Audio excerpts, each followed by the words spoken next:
A salvat un soldat rusnac, coaie. Lumea. Soviet spy satellite Cosmos 1382 detects the launch of a nuclear missile. Location near a U.S. missile base in Montana. Threat assessment, maximum probability. Da, chiar cred că The e emergency protocol is și pe clear. bune. Relay the alarm to central command without N-am delay. văzut ăla cu fata din Coreea. A counterattack must be initiated Mă, și lălă. immediately. Thousands of Soviet nuclear warheads stand ready for launch, and so do the American missiles. Many carry over 50 times the explosive power of Fat Man, the atomic bomb dropped on Nagasaki. More than enough to wipe out humanity. The logic of the Cold War: mutually assured destruction. Whoever fires first dies second.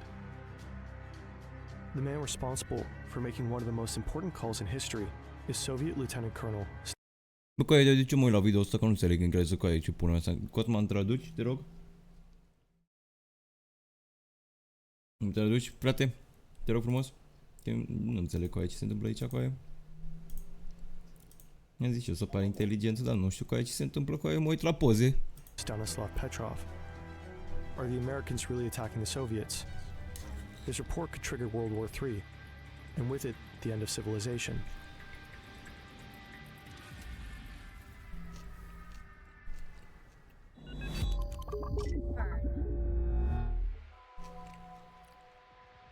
Cam cât stă, coaie, vărul ăsta să facă un video?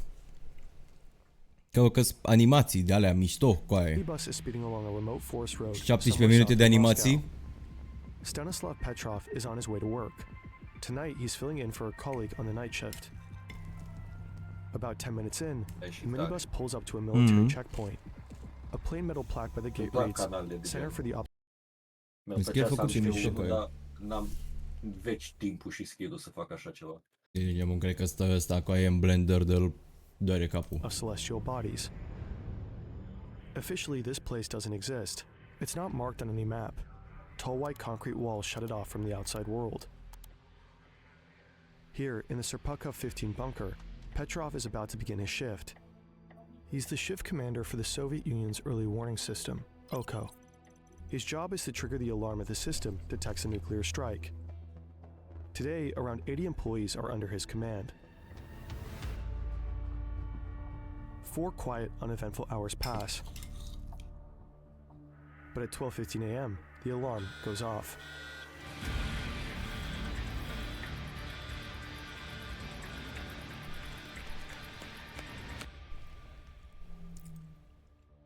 It happens during one of the most dangerous periods of the Cold War.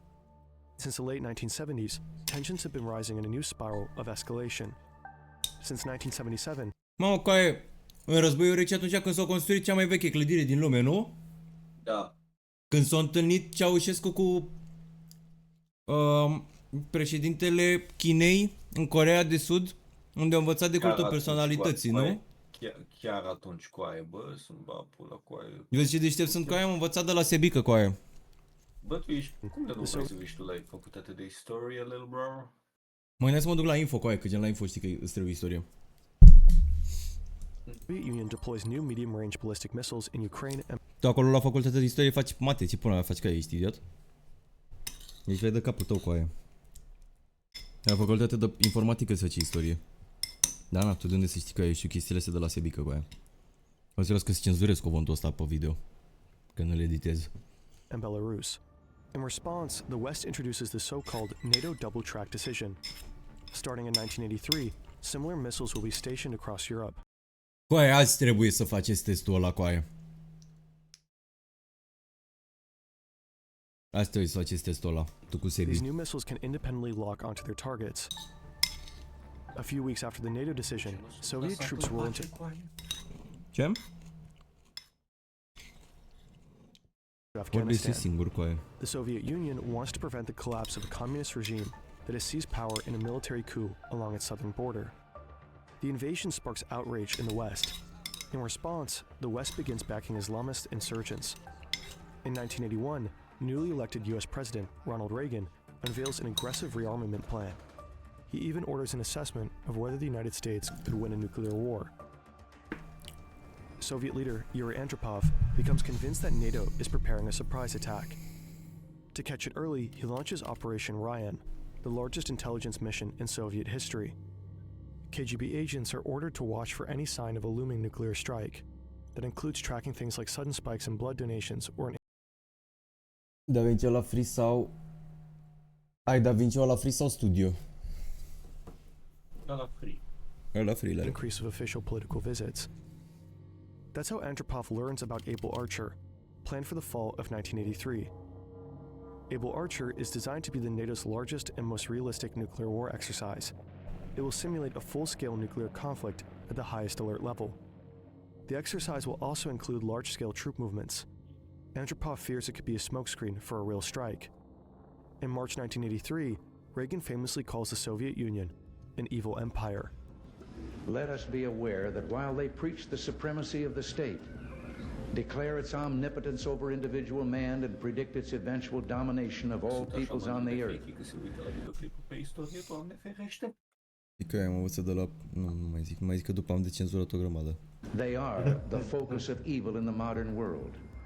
By this point, dialogue between the two superpowers has all but collapsed. Public fear of nuclear war grows by the day. Millions around the world take to the streets to protest the arms race. The spiral of... Bă, e ok și CapCut-ul. Versiunea care... Aia 2 punct nu știu cât. Ca să ai chestii ca lumea și totuși să poți să dai export fără să ai abonament. Eu pe aia o folosesc. Escalation. Pentru chestii basic de tăiat niște chestii dintr-un video și de pus o chestie pe deasupra e ok. Poți face mai multe, dar... Reaches a temporary peak just 4 weeks before the incident. Dar nu zic de tine, mă. At Serpukhov 15 bunker.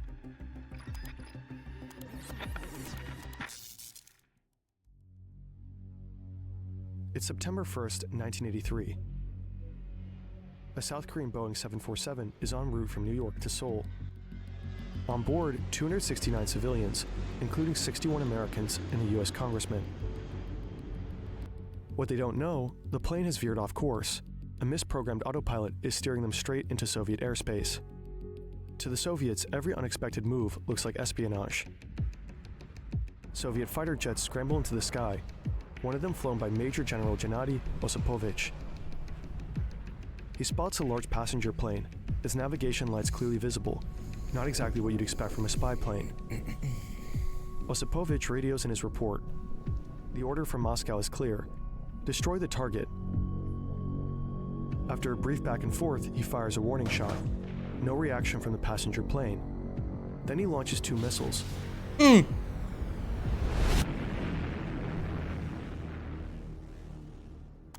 All 269 people on board are killed. Dai de pula mea. At first, the Soviet Union denies any responsibility. 5 days later, they admit the attack, claiming they genuinely believe the plane was on a spy mission. The United States quickly turns the tragedy into a powerful propaganda weapon. Mereu i-am zis lui Darius, nu facem ceva în seara asta, nu mai am venit la tine. Practic, eu te-am chemat. Deci, practic, Before the night of September 26, 1983, tensions were hanging heavy in the Serpukhov 15 bunker. Petrov grabs the microphone and shouts, "Everybody to their stations. Follow my orders, check all equipment, and report." He's repeated these words countless times in training. Before being trusted with his role, he had to memorize every detail, including exactly what to say in a moment like this. During basic training, Petrov was drilled for nuclear war. He stood in shielded chambers, handled radioactive material, and practiced emergency protocols for a full-scale atomic strike. But Petrov isn't the kind to just blindly follow orders. He's not a typical soldier. He's a scientist and engineer first. Years later, Petrov faces a decision no training could prepare him for. It's not a moment for quick reaction. It's one for smart analysis. Clear thinking under pressure isn't luck. It comes from understanding how systems behave. Brilliant can help you develop these abilities. Through interactive lessons in various science subjects, Brilliant teaches you to solve complex problems, step real facts, useful topics. You also get 20% off an annual premium subscription. Over the course of his military career, Petrov became the Soviets' military's top system analyst. He was honored with several awards for his work, including the title of Master Specialist in the Air Force. Petrov isn't allowed to speak about his work, though. not to his wife, Aici, or their 2 children, Dmitri and Yelena. Though they live just minutes away from the bunker, they have no idea what he does here, or how critical his decision will be that day. But right now, none of that is on Petrov's mind. Not his family, not even the stakes. He's thinking about teaspoons. Nobody uses a teaspoon to slowly fill a bucket, he mumbles. Why would the Americans launch just one missile?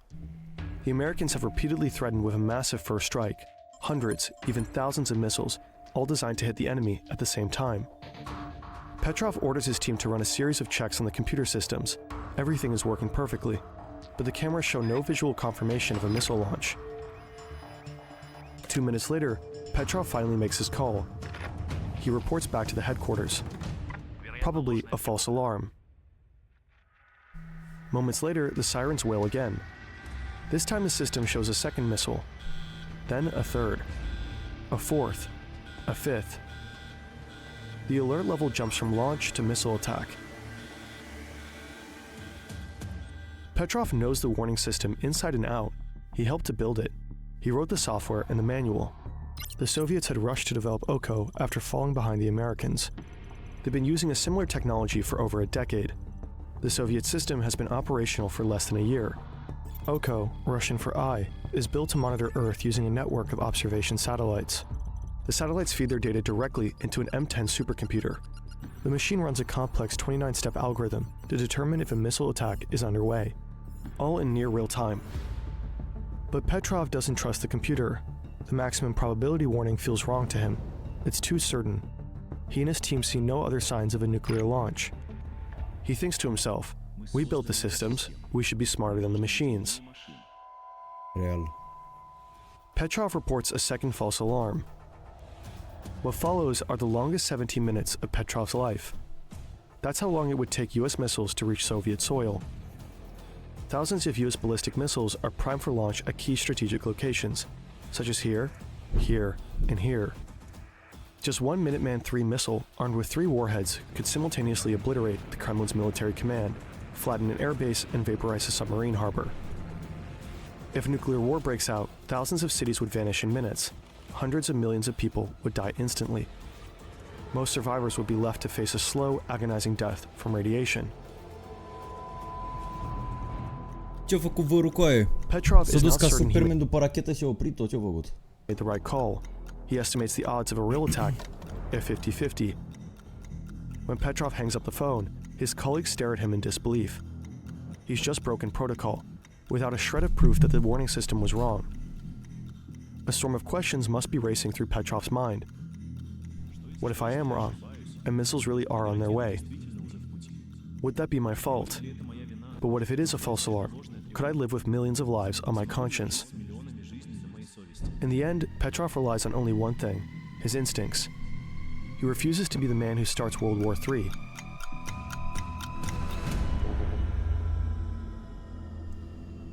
"17 minutes pass. No missiles appear on radar. No explosion on camera. Petrov was right. It was a false alarm. Mamă, coaie. Months later, an investigative committee uncovers the cause of the false alarm. A rare and almost deadly chain of coincidences.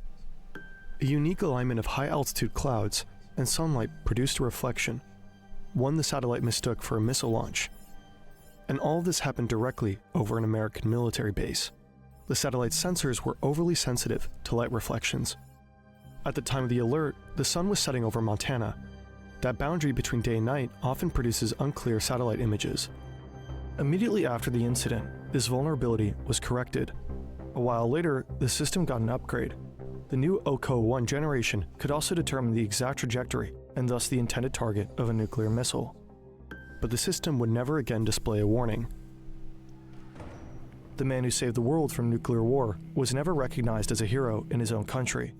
No public honor, no monument, not even a promotion. Instead, his supervisor asked him why he hadn't logged the incident properly. Petrov explained. He had the phone in one hand, the microphone in the other. He didn't have a third, and writing it down later would have been forgery. He received a formal reprimand. Apparently, the military leadership was less interested in the truth and more in finding a scapegoat for the system's failure. A year later, Petrov was forced to submit a request to leave the military of his own accord. Whether it was truly voluntary is highly doubtful. After that, Petrov moves with his family to a quiet suburb outside Moscow. For nearly a decade, he works at the research institute that built the Oko system. For years, he tells no one what happened that September night, 1983, not even his family. But 10 years later, shortly after the collapse of the Soviet Union, Petrov's former superior reveals the incident in the Russian military newspaper, Pravda. Still, almost no one in Russia hears about it. Petrov retires in 1994. His monthly pension is about $55. He cannot afford a telephone. At times, he has to scrounge for food.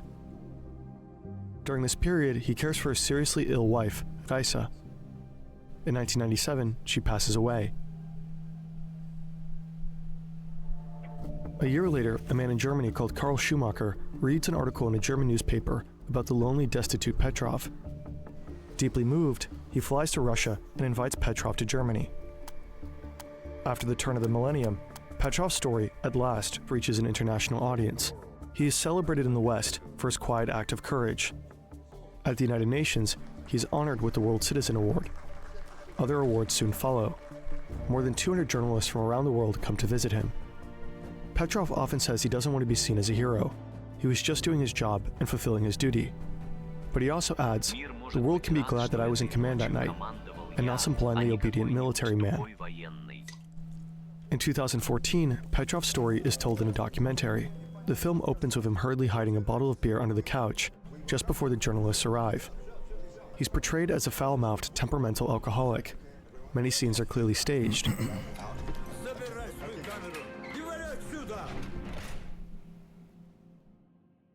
Petrov later claims that he was forced to use particularly vulgar language on camera. For his participation, he receives a compensation of $3,000. In September 2017, Karl Schumacher calls to wish Petrov a happy 78th birthday. But this time, it isn't Petrov who answers, it's his son. He tells him that Petrov has died a few months earlier, quietly, without the world noticing. The man places an obituary in a local German newspaper. Only then does the public learn that Stanislav Petrov has passed away.